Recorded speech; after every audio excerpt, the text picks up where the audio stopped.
Hello everybody, today we're going to be working on a new design for one of our contractors, Joe, and he's working in this kitchen renovation, and clients wanted to update their cabinets. So this kitchen is not in very bad condition, however it is dated and they're not really happy with the layout. So there's a couple of things, a couple of ideas that they had, and we went over the project.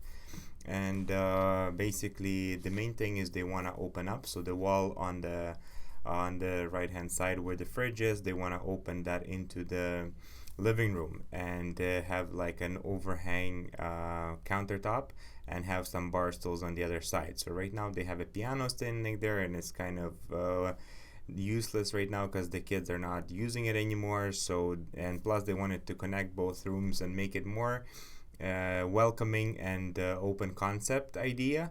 They cannot remove the whole wall because there's a staircase going to the basement. That's a structural wall, so that's going to be pretty much impossible to remove that wall fully. So part of it has to stay.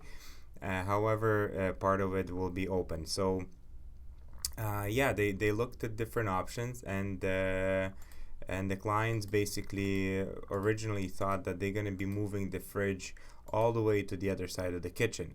So this is how the window looks like, and you see the fridge is on the left hand side, and this fridge they wanted to put all the way at the end of the kitchen because that's the only way to open up this space right here. So on my left I have my measurements right now, and I'm gonna start working in 2020 design and make a new layout. So when we met and I listened to the clients and we went over all the details, I figured that moving the fridge all the way to the other side of the kitchen is not very convenient because it kind of loses its working triangle, and we have to walk so far to get something out of the fridge. So what I recommended is to make everything behind me, so to put the fridge on the back wall and then keep that working triangle, so the sink stays where it is and the stove stays where it is, but we are putting the fridge in that corner right there. So let's start the process of the design and see what we get. So they are removing the bulkhead, they're opening up this wall as much as the fridge will allow us to open. So let's start designing. So like I said, I have my measurements right here. Just gonna move them to the side, and here we go.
There you go. So now we have the kitchen complete, and basically again keeping it the same kind of layout, and at the same time giving it a new look. And here's the old one. So everything is pretty much the same. The only thing is we relocated the fridge, and now this makes sense. Instead of clients running around all the way and putting the fridge here, so just imagine how much of a distance you'd have to travel every day from here to the fridge and back, and then obviously the island would be not possible. And again, the island is only, it's not their biggest feature, but I do recommend to keep it just because it gives them an additional landing and prepping space. Because here, I mean, we have a space here, there's a bit of space as well, so this is usable. However, it's still not very big. So the island again overhang is getting too tight with the clearance. I mean, this is not acceptable in the code of the kitchen design, 36 inches, but it's something that we can review, and I don't think they wanted an overhang. I just placed it here to show them, but because they have a lot of open area here, and then also the contractor might be able to reduce this wall as well.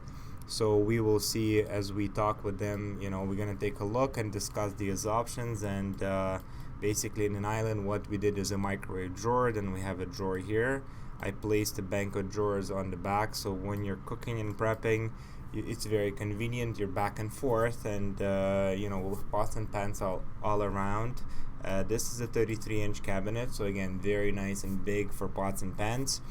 We have a pull-out spice rack on the right-hand side. That's a nice big pull-out for your oils or your spatulas or all kinds of other things. The corner cabinet could have a Lazy Susan. And under the sink, again, there's other options as well. And then at the end, after the dishwasher, we have a bank of drawers for all the knickknacks and smaller things. And an upper cabinet for all the glasses and cups and things of that nature. Left of the fridge is a pantry. It's a very skinny pantry. This is basically for a broom. This is all that's going to fit in there, and again, this is to give us a space away from the wall, so the fridge, when you open the doors, doesn't bang into the wall. So this is the best feature of this pantry, is actually having it there. First of all, you hide your broom. Second of all, you get away from from banging the wall, and then now you're able to fully open the fridge and access everything that's in there. So above the fridge we can have tray dividers and things of that nature, but again, it depends on the client. And then now this is a totally separate area.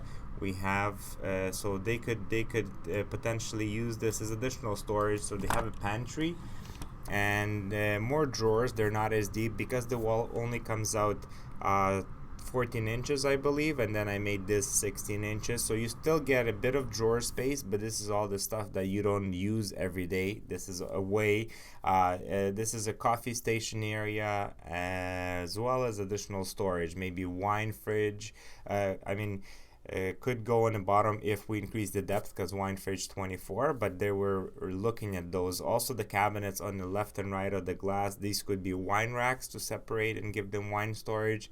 But again, this is something that they don't use. They're not big wine drinkers, so this is more of a decorative. I don't recommend putting stuff that you don't use. So if you're not wine drinking, don't put wine racks in your kitchen, just because they're going to be a dust collector. This is not something that's going to be useful, and you're going to end up losing all that space just to make it look pretty. So and then we have a pantry. I would recommend, if they're changing the floors, to close up the space a little bit more, since it's already a big enough opening for the family room or where they have a TV. I would build out that wall to make this pantry slightly deeper, and then I would make everything kind of in line so it doesn't bump out. It's better for the flow. It's better for having the pantry as a deeper storage, so having more storage inside as well.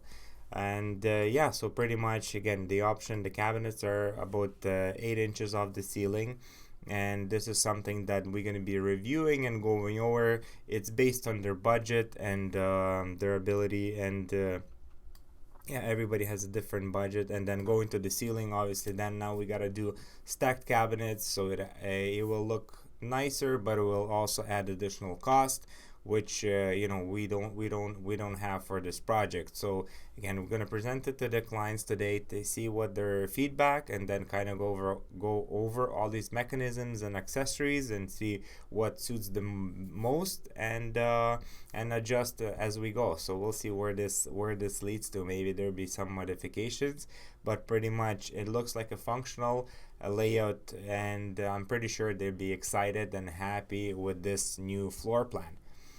Thank you for watching. Have an awesome day.